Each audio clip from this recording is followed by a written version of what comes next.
जंगल में बहुत तेज बारिश हो रही थी। मीनू मौसी और रानू चिड़िया आपस में बातचीत कर रही थी। मीनू मौसी, जंगल में 3 दिन से लगातार बारिश हो रही है। अब तो इस बारिश को बंद हो जाना चाहिए। तुम सही कह रही हो रानू, लगातार हो रही बारिश से सभी बहुत ज्यादा परेशान हैं और चिंतित भी। मैं जरा जंगल का एक चक्कर लगा कर आती हूँ। इतना बोलकर रानू चिड़िया बारिश के बीच उड़ने लगी। रानू चिड़िया उड़ते हुए कुछ ही दूर गई थी कि तभी उसकी नजर एक बकरी के बच्चे पर पड़ी, जो कि बारिश में भीगता हुआ कांप रहा था। अरे ये बकरी का बच्चा तो ठंड में कांप रहा है। लगता है ये अपने घर का रास्ता भूल गया है। रानू चिड़िया ने इतना कहा ही था कि तभी रानू चिड़िया की नजर उस बकरी के बच्चे से थोड़ी दूर खड़े हुए एक पेड़ के पास एक भेड़िए पर पड़ी। ये भेड़िया तो हमारे जंगल का मालूम नहीं होता, ये तो किसी दूसरे जंगल का लगता है। रानू चिड़िया उड़ते हुए भेड़िए के पास पहुंच गए। कौन हो तुम? मैं अपने जंगल के सभी प्राणियों को जानती हूँ। तुम तो इस जंगल के नहीं लगते। तुम सही कह रही हो, मैं इस जंगल का नहीं हूँ। मैं इस जंगल से गुजर रहा था कि तभी बारिश शुरू हो गई। बारिश से बचने के लिए मैं इस जंगल में रुक गया। जब बारिश बंद हो जाएगी तो मैं चला जाऊंगा। ठीक है।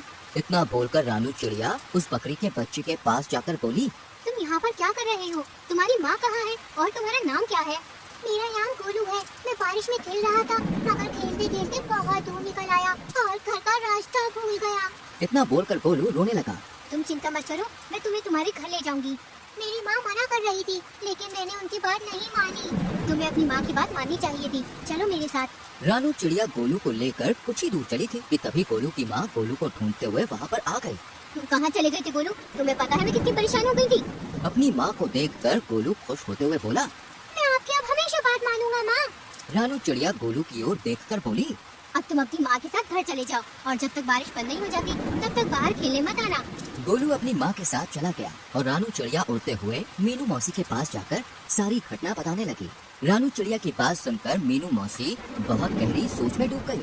मीनू मौसी, आप इतनी गहरी सोच में क्यों डूब गई? कहीं वो भेड़िया उस मासूम बकरी के बच्चे को नुकसान पहुंचाने की तो नहीं सोच रहा था ना? अरे नहीं मीनू मौसी, वो भेड़िया तो खुद डरा सहमा पेड़ के नीचे खड़ा हुआ था। बारिश बंद होने के बाद वो चला जाएगा। अगले दिन बारिश थम गई।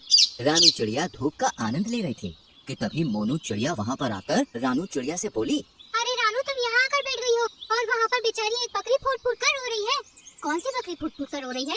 मुझे नहीं पता। वे बेचारी अपने बच्चे को ढूंढती फिर रही है। उसका कहना है कि उसका बच्चा कल रात से घर से लापता है। चलो मेरे साथ। रानू चिड़िया मोनू चिड़िया के साथ तुरंत वहाँ पर चली गई। उसने देखा वह बकरी गोलू की माँ थी। रानू चिड़िया उसके पास जाकर बोली, क्या हुआ? तुम रो क्यों रही हो? कल मैं अपने गोलू को घर पर ले गई थी। सुबह जब मेरी आँख खुली तो वो घर से गायब था। मैंने पूरा जंगल छान मारा मगर वो कहीं नहीं मिला। तुम घबराओ मत, मैं अभी उसे तलाश करती हूँ। रानू चिड़िया गोलू को ढूंढने लगी। तभी उसकी नजर एक पेड़ के नीचे उसी भेड़िए पर जा पड़ी, जो कि आराम से लेटा हुआ था। रानू चिड़िया उस भेड़िए के पास जाकर बोली, क्या तुमने एक बकरी के बच्चे को कहीं देखा है? वही बकरी का बच्चा जो कल बारिश में भीग रहा था। मैंने किसी बकरी के बच्चे को नहीं देखा। वैसे तो तुम कह रहे थे कि बारिश होने के बाद तुम यहाँ से चले जाओगे। हाँ हाँ, चला जाऊंगा। तुम तो ऐसे बोल रही हो जैसे कि इस जंगल की राजा हो और यहाँ पर तुम्हारा ही अधिकार चलता है। अरे मेरी जब मर्जी होगी मैं यहाँ से चला जाऊंगा। रानू चिड़िया अपने मन ही मन में बोली, मुझे तो इस भेड़िए पर शक हो रहा है। मुझे जंगल के राजा शेर से इसकी शिकायत करनी होगी। रानू चिड़िया जंगल के राजा शेर के पास चली गई और सारी घटना बताती हुई बोली, मुझे उस भेड़िए पर शक हो रहा है। तभी शेर क्रोधित होकर रानू चिड़िया से बोला, इसका मतलब वो भेड़िया सही बोल रहा था। तुम हमेशा जंगल के प्राणियों के खिलाफ मेरे कान भरती रहती हो। ये आपको क्या हो गया महाराज? तभी रानू चिड़िया ने देखा वो भेड़िया गुफा के दूसरे हिस्से से निकलकर गोलू के साथ वहाँ पर आकर शेर के सामने खड़ा हो गया है। रानू चिड़िया हैरत से इस दृश्य को देखने लगी। महाराज, जब मुझे पता चला कि ये बकरी का बच्चा कल से गायब है तो मैं जंगल में उसकी तलाश के लिए निकल गया। मगर मैं जानता था कि ये रानू चिड़िया मेरे खिलाफ आपके कान जरूर भरने आएगी, इसलिए मैंने आपको पहले ही सब कुछ बता दिया था। महाराज, इस रानू चिड़िया के कारण ही दूसरे जंगल का कोई भी प्राणी आपके जंगल में नहीं आता। शेर रानू चिड़िया की ओर देखकर बोला, और तुम कह रही थी कि इस भेड़िया ने बेचारी बकरी के बच्चे को मार डाला, मगर ये तुम्हारे आने से पहले ही इसे यहाँ सही सलामत ले आया। तुम्हें अब सजा मिलेगी, तुम्हें जेल में डाल दिया जाएगा। इतना बोलकर शेर ने अपने सिपाहियों को आदेश दे दिया और रानू चिड़िया को एक पिंजरे में बंद कर दिया। शेर भेड़िए की ओर देखकर बोला, तुम्हारी जब तक मर्जी हो तुम यहाँ पर रह सकते हो। भेड़िया खुश होकर वहाँ से चला गया। इधर मोनू चिड़िया इस सारे दृश्य को देख रही थी। वह तुरंत मीनू मौसी के पास पहुँच गई और सारी घटना बताते हुए बोली, कुछ कीजिए मीनू मौसी, जंगल के राजा शेर ने रानू चिड़िया को बंदी बना लिया है। मीनू मौसी गहरी सोच में डूबते हुए बोली, जब रानू चिड़िया ने मुझे बताया था कि वो भेड़िया एक पेड़ के नीचे खड़ा हुआ उस बकरी के बच्चे को देख रहा था, मुझे तभी कुछ न कुछ गड़बड़ लग रही थी। जो भी हो, लेकिन आप चिड़िया को उस पिंजरे से बाहर निकालिए। चिंता मत करो मोनू, हम दोनों को अभी फिलहाल कुछ नहीं करना। हमें सिर्फ उस भेड़िए पर गहरी नजर रखनी होगी। पहले हमें पता चलना चाहिए कि उस भेड़िए के दिमाग में आखिर चल क्या रहा है, आखिर ये कौन सा मकसद लेकर इस जंगल में आया है। मीनू मौसी और मोनू चिड़िया उस दिन से उस भेड़िए पर नजर रखने लगी। वह भेड़िया दिन भर जंगल में घूमता और दूसरे जानवरों का मांस छीनकर खा लेता। जब भी कोई जानवर अपना मांस देने में आनाकानी करता तो वो धौंस दिखाते हुए खुद को जंगल के राजा शेर का दोस्त बताकर डरा देता उन्हें। एक दिन भेड़िया टहलते टहलते गोलू बकरी के घर के नजदीक चला गया। गोलू अपने घर के बाहर खेल रहा था। भेड़िया उसे अजीब सी नजरों से देखने लगा, मगर उसे नहीं पता था कि मीनू मौसी उस पर नजर रख रही है। मीनू मौसी तुरंत ही मोनू चिड़िया की ओर देखकर बोली, जाओ जल्दी से महाराज को बुला लाओ। लेकिन महाराज का मेरी बात सुनेंगे? तुम्हें कैसे भी करके महाराज को यहाँ पर लाना है। मुझे इस भेड़िए के इरादे सही नहीं लग रहे और महाराज का यहाँ आना बहुत जरूरी है। मीनू मौसी की बात सुनकर मोनू चिड़िया सीधे उड़ती हुई जंगल के राजा शेर के पास पहुँच गई। यहाँ पर क्यों आई हो मोनू? महाराज, आपको अभी और इसी वक्त मेरे साथ चलना होगा। मुझे अब चिड़ियों पर भरोसा नहीं रहा। सोच लीजिए महाराज, कहीं ऐसा ना हो कि आगे जाकर आपको अपने फैसले पर पछताना पड़े। लेकिन तुम मुझे कहाँ ले जाना चाहती हो?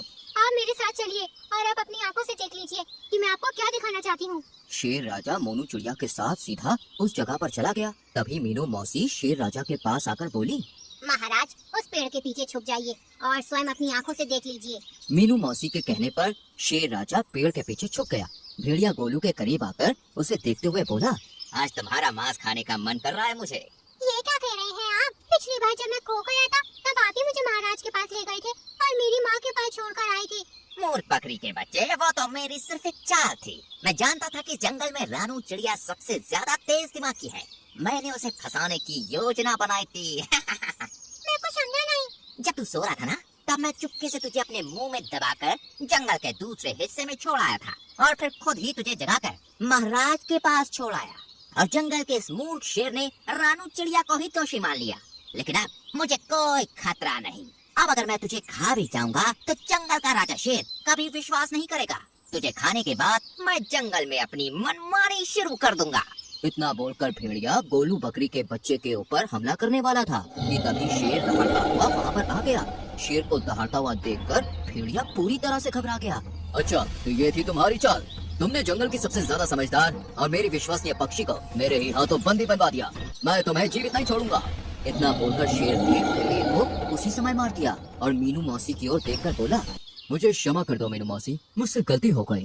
कोई बात नहीं महाराज, वो भेड़िया बहुत ही ज्यादा चतुर था और उसने अपनी चतुराई का फायदा उठाकर आपकी आंखों में विश्वास की पट्टी बांधी थी। शेर राजा ने रानू चिड़िया को आजाद कर दिया, लेकिन इस बार सबकी हीरो मीनू मौसी बन गई।